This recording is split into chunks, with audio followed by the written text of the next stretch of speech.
Welcome to The Explainer. Today, we're pulling back the curtain on a truly remarkable field. We're looking at the vital and often unseen work of physiotherapists who help give our tiniest, most vulnerable babies the strongest possible start in life. So first things first, let's be really clear about who we're talking about.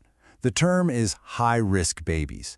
Now that's a clinical definition you see here, but what it really means is that these are infants who, right from their very first breath, are up against the biggest challenges you can imagine. And this is super important because people mix these two terms up all the time.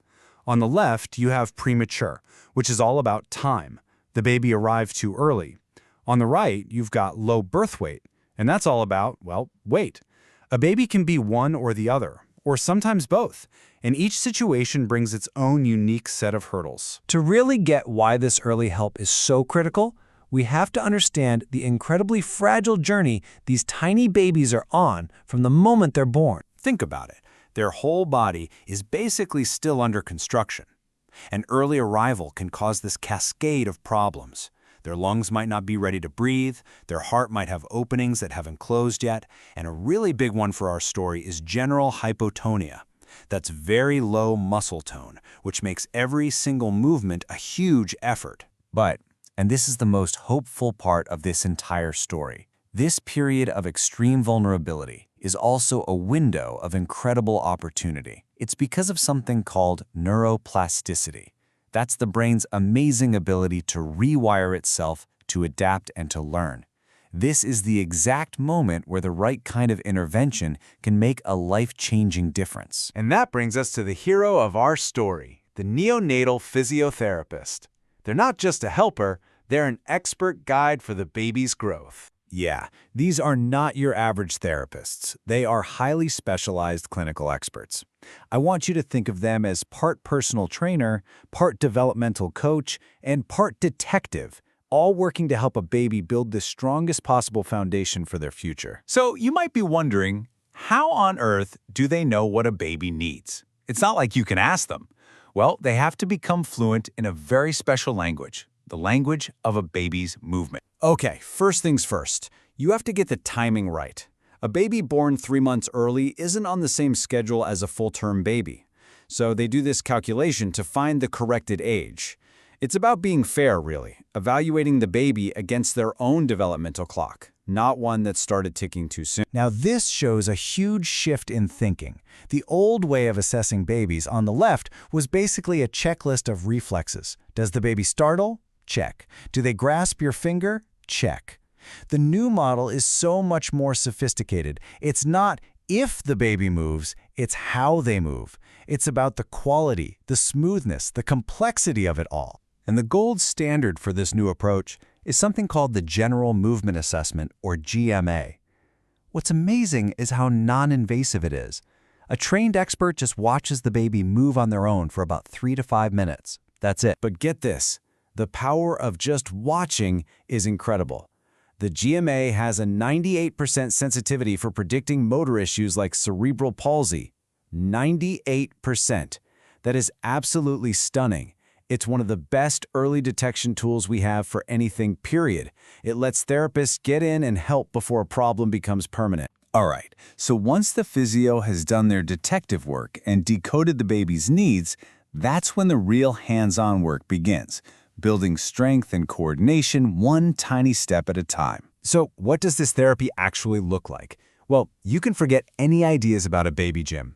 As you can see, the biggest pieces of the pie are really gentle things like infant massage and guided movements. It's also about supportive positioning, making sure the baby is held and lies in ways that encourage healthy, strong development. Let's just zoom in on one of these for a second, because it's such a powerful tool in the toolkit. The simple power of gentle touch through infant massage. This is so much more than just a nice, comforting thing to do. The benefits are real, and they're physiological. It's been proven to help babies gain weight, to lower their stress levels, to help them sleep better, and maybe most importantly, it helps build that powerful, essential bond between the parent and their new baby. Okay, so all of these interventions, they're all building towards something. It's a step-by-step process, and the absolute first, most foundational building block for all future movement is head control. I mean, you can't do much of anything until you can hold your head steady. And once you have that stable base, that head control, you build on it. The next major breakthrough that therapists work on is rolling over. This is a huge coordination challenge, getting the whole body to work together to move from back to front. Next up, all that work on head and trunk strength paves the way for sitting up.